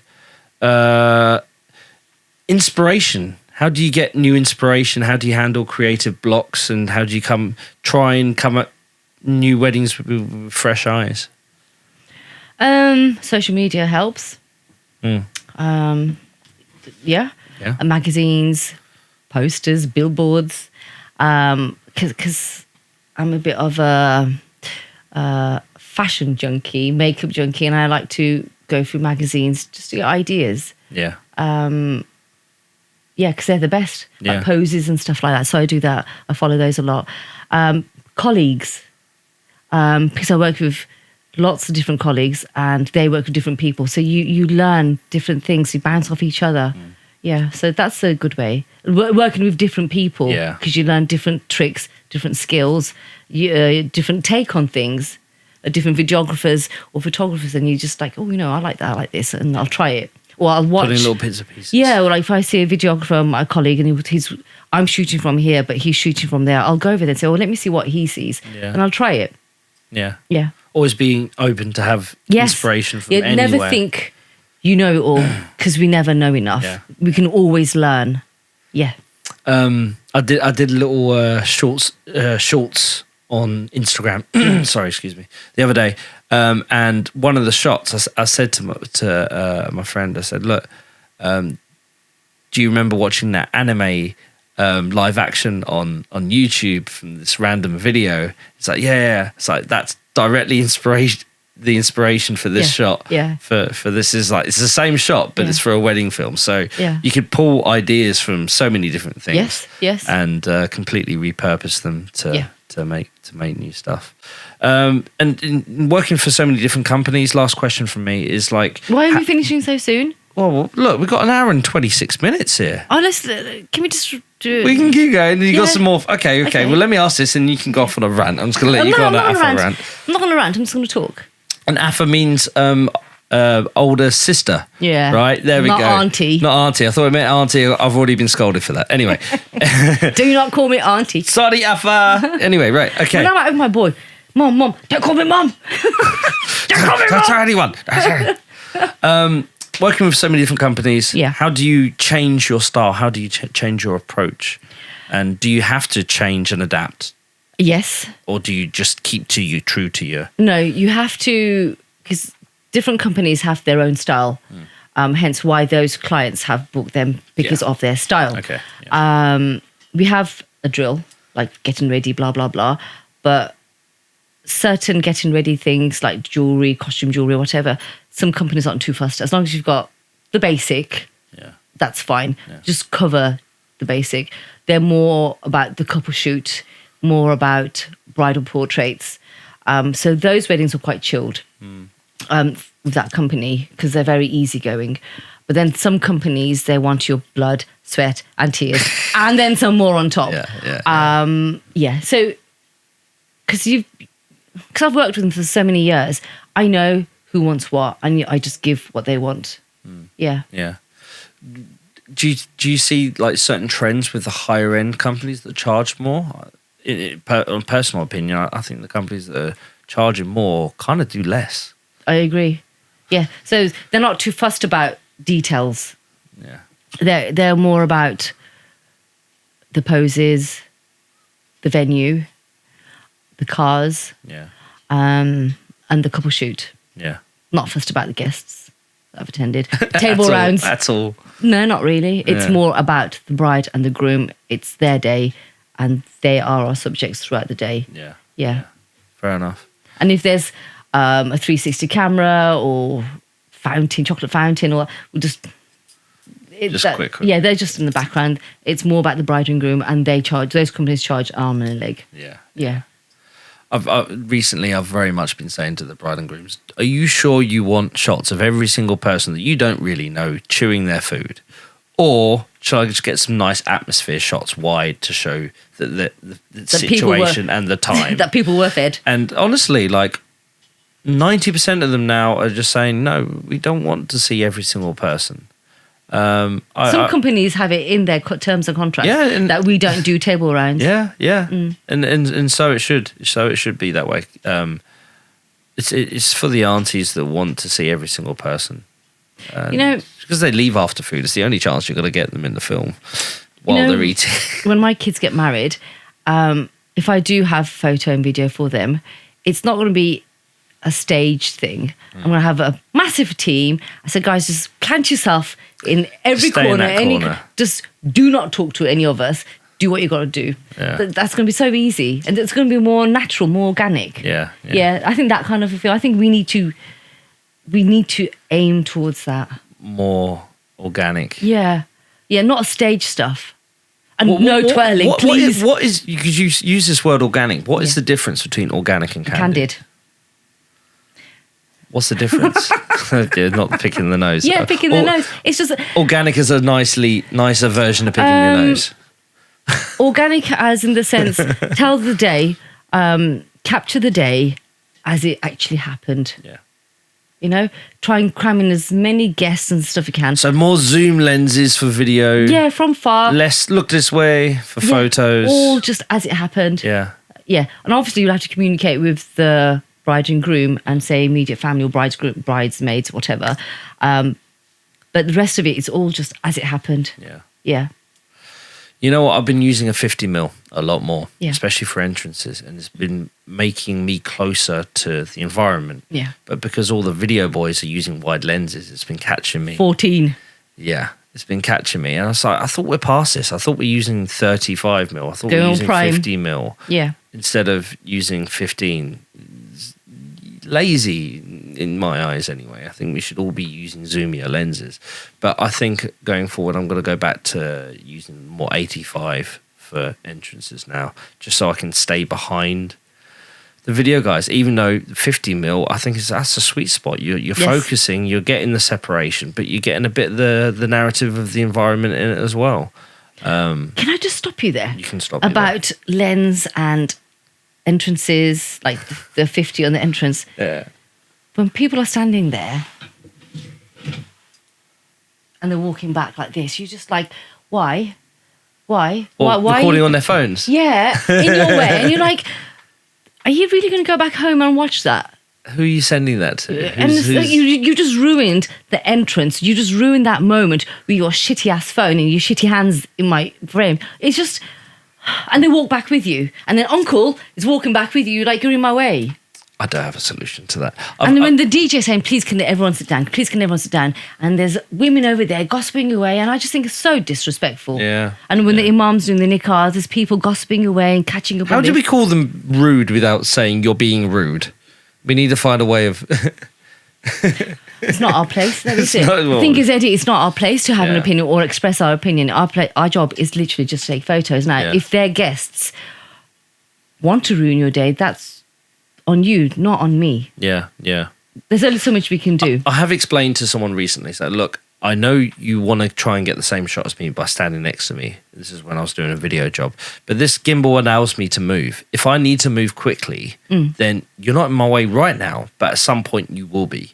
So I understand you don't think you're in the way by standing next to me, but you need to find somewhere where you're not.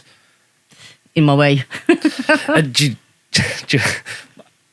You understand this as a photographer working with other photographers. My favourite game when working with another photographer is to rush off somewhere, even though I've got nowhere to go, Why? because the other photographer will want to capture the same photo as me. Oh, right. So they'll rush after me, and then I'll just stop as if I've forgotten where I'm going, and then just wander off. And so many times I'm they're going like, to try that. this I'm is gonna try so that. much fun, literally.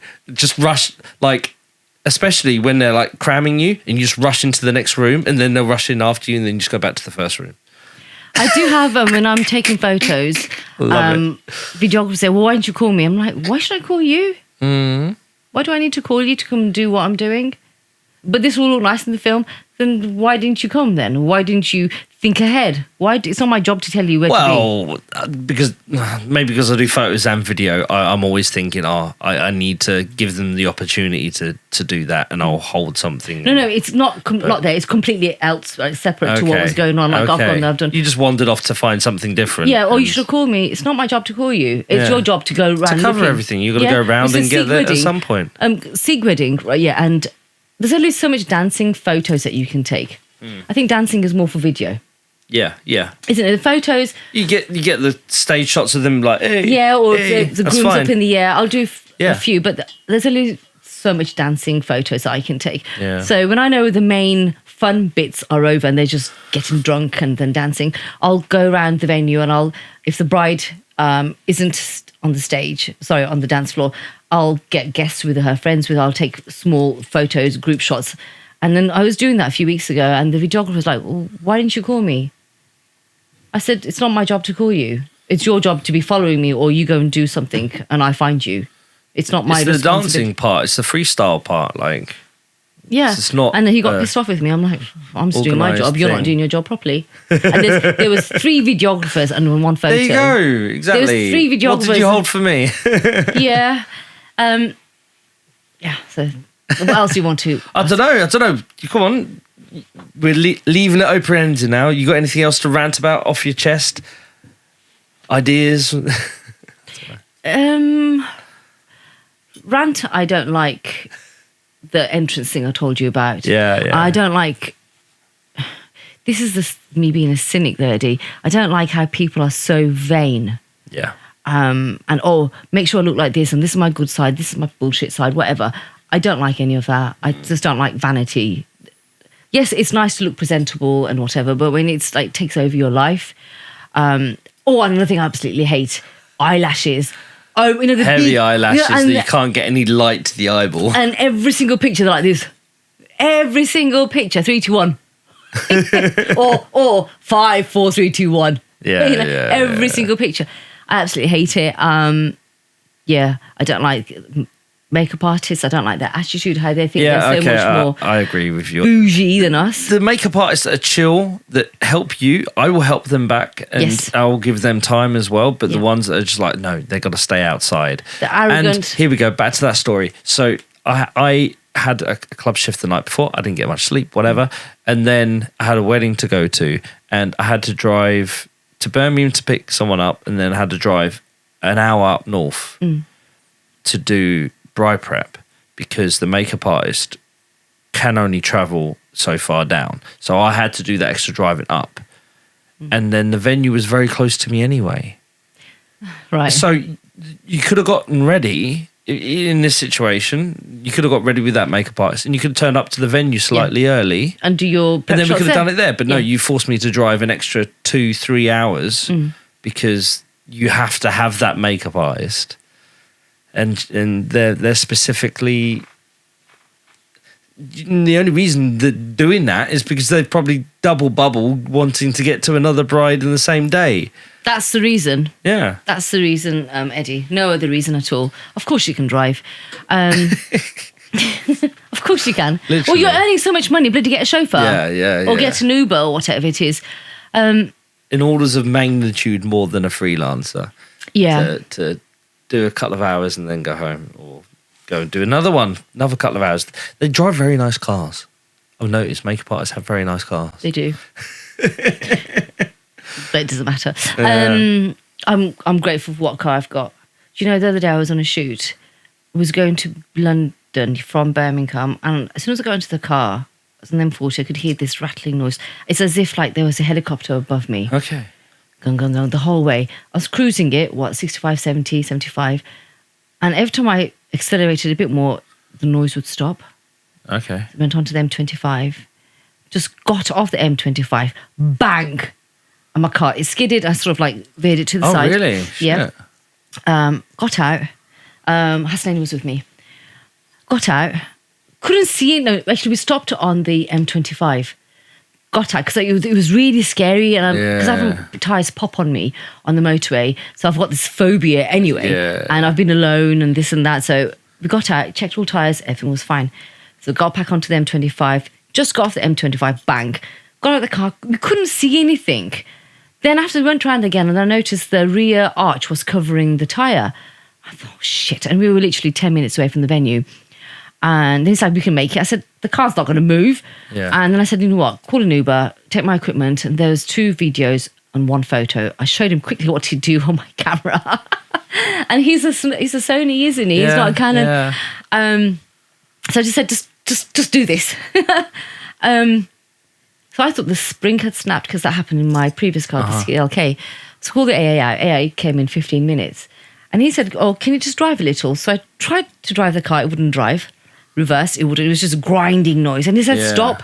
So I came out and he just touched one of the bolts. The bolt fell off. The wheel came off. Wow. I drove all the way from Birmingham to London with just the key lock, the key bolt. Yeah. And I had 4 new tyres, 4 new wheels put on a week before because I was going to do a lot of mileage. So it just wasn't tightened on properly. All of them? What, all of the wheels? No, all of the bolts. There was only one key, the locking bolt. left. One bolt was left on, and that had snapped off. And the AA chap said, you are so lucky. Oh my God, you're so lucky. I said, what do you mean? I said, what would have happened if this happened literally 2 minutes ago? He said, you would have been a goner. Shit. And I was proper shook up. And then we put the spare tyre on, blah, blah, blah. I got to the venue just in time for the bride's entrance. Okay. And I did the whole shoot, but I was really shook up. Yeah, you wouldn't be able to focus. Just to after think, that. like 2 minutes before, I would have been a goner. Yeah. It really shook me up. Yeah. Cars are dangerous, man. I drove past a car yesterday and, like, it was completely on fire. Yeah. The whole thing was on fire. Cars, and the guy's lorries. just standing there looking at it, just like, oh, God. It's sad because these things cost a lot of money. And our cars, because we do so much mileage with our cars, we have to make sure they're motorway worthy all the time and they're safe. So we have to spend a little bit more on our cars. But wedding seasons are, not only do our bodies take a battering, but our cars do too, don't you think? Yeah. My car's been needing a service for a couple of months. Oh, mine's due service A or something rubbish, I don't know. But I'm thinking of selling mine, but we're not talking about cars here. Anyway. Talking about weddings. So there's one wedding, right? It's a mutual friend of ours. I did his wedding. Okay. And we had maybe 5 minutes or 10 minutes to do a couple shoot. So we took them out to the foyer. We've got the bride and groom there. And the guests decided to come out at that point. Of course. Yeah, Oblivious. well, maybe we don't actually go there in that space. Yeah, they decided to come out and they didn't need to, but they came out with all their kids. So Bring the kids. They're having a couple shoot. they brought the kids running around, blah, blah, blah. You got to remember, we're on a really tight schedule here. We need to get this done ASAP. So I done my photo, and the videographer, obviously videos take a little bit longer than photos, but for some reason, the photographers always get the blame. I don't know why. Anyway, so kids running around, right? So I just put my hand out just to stop the people coming in front of the bride and groom, because this was the last shoot. Yeah. Just put I didn't touch anyone's child. I just put my hand out just to stop anyone going. Okay. And that child's uncle or dad, some male relative of that child, went berserk at me. He went absolutely berserk at me. I said, I didn't touch that child.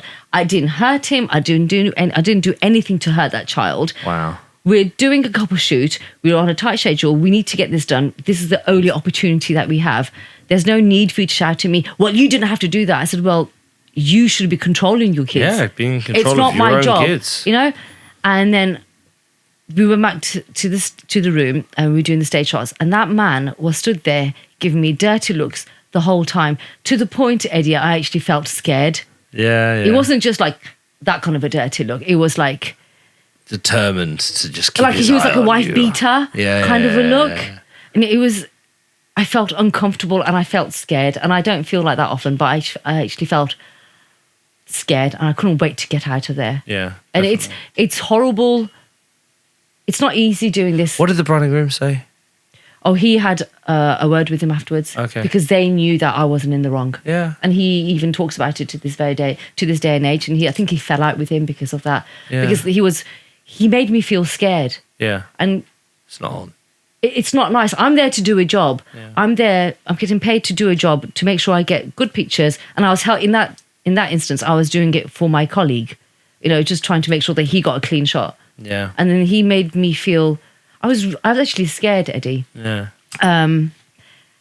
Yeah. But Tough times. my personal photography journey has been a lot about personal development. Mm-hmm. And also that I was suffering from post-traumatic stress disorder. That came to light from working. It's really weird. I thought I was okay. Clearly I wasn't. Because I remember once I was on a shoot and we were doing stage pictures. Mutual colleague was there with me, right? And I saw this person and I thought this person was someone from my past. And I got into such a panic. I was acting like a proper idiot right in the middle of the shoot. I started packing away my things. I was so scared, and I started getting all funny, acting like a right idiot. And he was like, I thought what's wrong? I said, I can't be here. I was so scared. I was literally dripping with sweat. Yeah, I can imagine. He said, what's wrong? I said, that person is this person. I can't be here. And I was acting like an idiot. And he said, no, that person. He said, that person isn't that person. I said, it is. It is. And I was just so set in my ways knowing that person is that person. I need to go. I can't be here. I can't be in the same room. I was going to be sick. Yeah. And then he said no. Then he called over the groom's dad and he asked, who's that person? And he said, that's so-and-so. And I said, where's that person from? He said, from here. I said, oh, okay. It's just doppelganger. So I calmed myself down. Yeah. It's like, baby, calm down. And then I was okay. And I was speaking to one of my friends who's a doctor. And she said, you're suffering from this? I said, no, because I've had therapy and stuff, counselling. He said, no, but this wasn't touched on and you're suffering from that. And I said, then I'd realised.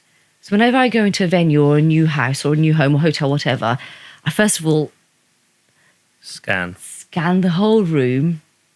And when I'm doing stage shots, I scan what's behind me. If I recognise any faces that I'm not comfortable with.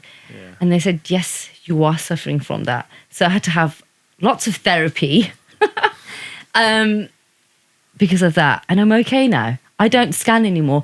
And if I met that particular person or people from that time in my life, I'd be fine. I wouldn't even feel scared. I wouldn't run. I won't act like a lunatic. Yeah. I'd be okay. But it took weddings and this journey for me to realise that. Yeah. For it to surface that I'm suffering from. I was suffering from that. Yeah. Yeah. Because weddings are tough. They're long. They're stressful anyway. And emotions are so high. Yeah. From the client side, I'm saying. Yeah. Not from from us because they want everything to be perfect and this, that, blah, blah. And everyone is just so tense. And it's our job to pacify everything and just make sure everything's Be chill. the anchor in the day to make sure everything is... Yes. But then I remember one summer before, I was doing this Mendi, right, in London. So I'm talking to this other person, just having a conversation about just general things, right? Because the bride was late or something like that. So I'm just talking to this person. And then the bride's sister comes up to me out of nowhere and does that to my face, wipes my cheek, like literally just that, like really hard. And I was just... So what? While I'm talking to you, right? She just comes up to me and I was like... Hello? And then she looks at my face, looks at her hand, and she goes, I said, sister, what are you doing? It's a scar. Now, you just messed up my makeup. And she just walked away, and I just thought, what the F just happened? My face was like... Because I've had my scar, Eddie, since I was a baby. I've had it all my life. And I've had... I'll talk about something else in a bit. I've had it all my life, and no one has ever done that. Yeah. I was just like... It's bloody invasive. And she was like, this was her. And she just walked away. No apology, no nothing. I was just like... The person I was talking to... It's because they don't vet who they invite to their weddings. And I was just like... I can't believe that just happened. I was just like... Another instance where I shook up. Anyway, a few months down the line, I saw that particular bride's brother-in-law and sister at another event. And they're like, that's a so-and-so photographer from so-and-so's wedding, blah, blah, blah. We've got the pictures, lovely, thank you so much, etc., etc. Then I said to the brother-in-law, I said, can you just... I told him about what happened, the episode, and he's like, I'm really sorry. I said, no, don't apologise. Just what? Why? Why? God say why. And I said, just tell her, it's not acceptable. It's wrong. You don't do stuff like that. And you don't say, and walk away. It's, you just don't do these things. It's disgusting. And he felt stupid, which is good. But I hope he went back and spoke to her and had a word with her. But anyway, okay, so how can you be Bengali? I'll give you the reasons why they say that. So, how can you be Bengali? How can you even be Muslim? Are you even Muslim? Guess why they say that to me? Because I'm a vegetarian. Yeah, exactly. I'm like, what's that got to do with the price of fish? What else? What's that scar on your face? That's sick. That's sick. That's sick. Oh, you must have been quite pretty in your younger days. Wow. That's a backhanded compliment, isn't it? And I'm just like, you know what? I don't give a shit anymore. Say what the hell you like. I don't know. I always get, is this your first Asian wedding? Yeah, I can see that. Yeah. I always get that. But that's fine. Like, by the end of the day, their opinions have changed, and because they know you're one of us, you're an upnar. And and very often, like even during the Ruxy, which is a sad time, the families end up being like, bye Eddie at the end of it, even in that moment. So I enjoy that extra challenge to have to change people's perspective on me. And I know I'm a dreadlock white guy at a wedding, and people... I don't know, even the wedding yesterday, I went round to every table, I'll call it networking, when the stage stuff is going on, because I think that time's valuable to give the other guests that are stuck around after food the time to have an opportunity to have an official photo as well. Yeah, I go around tables as well. If I've got to, like, say, Sikh weddings or Indian weddings, because they don't have stages, or Somalian weddings, I'll go around doing the table shots of guests. Yeah. And, like... I was dead inside yesterday. I was grumpy as anything. But you just put the smile on, put the fake thing on, and like it was really working. Just being that a little bit, forcing myself to the extra bit smiley, and people were responding really well to it. Yeah. And saying they like the photos and that kind of stuff, and making jokes and stuff like that. And I think your personality makes a difference, doesn't it? In engaging your your subjects, clients, your personality makes a huge difference. You're going to, do you want a photo? Photo? Nah, you make photo? Photo? you make a joke. Yes. But I don't usually use that side of my personality. That I usually reserve that to nightclubs where I mess around with drunk people and I can make little quips and that. But I was making little quips and jokes and it was working really well. It's like, really quite enjoyed it, and it really helped on the day where I was very grumpy to have a positive part of the day like that. It's really nice. Yeah. That's me most of the time. But you know, you're saying you're dead inside. This wedding season, I've been dead inside. Still am. I think I will be for the rest of my life. Oh, wow. Okay. No, that's because losing my mum, I just, yeah. like a massive part of me has gone. So I've had to force myself to be how I used to be. Yeah. Because I feel like there's like an air of melancholy around me, in my vibe, since losing mum. Yeah. But that's just who I am now. I guess it's just molded me to be a different person. But well, there's nothing wrong with not giving 100% of yourself over to it for a while. Just I don't like being skint. well, still working, but you don't need to push as hard as I know we're the kinds of people that would. We do bend over backwards, don't we? Even yesterday, before going round to the tables, because I was using that as a form of escapism to just get away from the main part of the day and to just do my own thing away from the other people I was working with. But like, we don't have to give 100% of ourselves. And all the time. You have the normal energy, but you've got the emotional energy as well. And you can reserve some of your emotional energy and still get on with the job and just hold that part of your back. It's tough. Yeah. Do you ever, during the Ruxity time, yeah, do you get emotional? No. I don't. I've seen colleagues get all teary. I'm like, why? It's purely because I can't understand the vibration culturally in that moment. Yeah. British weddings, when ceremonies happen, I'm a crier.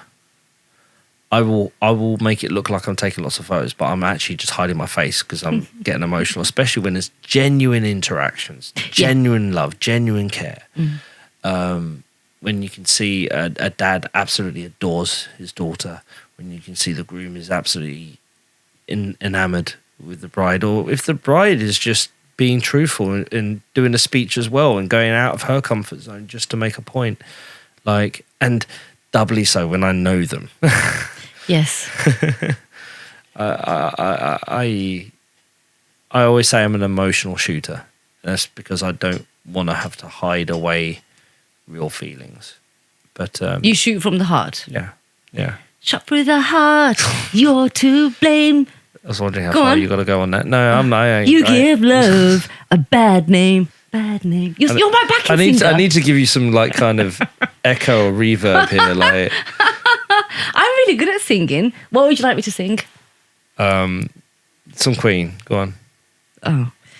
Oh God. What did I sing earlier? Is this the real life? Is it You got. that was off tune. Oh, this is only giving it to me. Oh shit. Okay, fine. Never mind. I was putting on a pitch up effect, but it wasn't going through on your one. I was like, what's going on there? Anyway. Yeah, okay. We'll do the singing one for the actual studio. Yeah, we'll do it. When there's a tune. We'll do it on the next one. When we I still haven't learned how to use this, so it's fine. Anyway, come on, let's wrap it up. Yes. If people want to get in contact with you and see your amazing photos and perspective, how do they find you? Oh, I'm not here to network. I'm just here for the fun of it. Yeah, you're just here for the fun of it. Yeah. Okay, right, get stuffed then. That's... Cheers for watching, guys. We'll catch you in the next video. Peace. Bye-bye. Cool, done.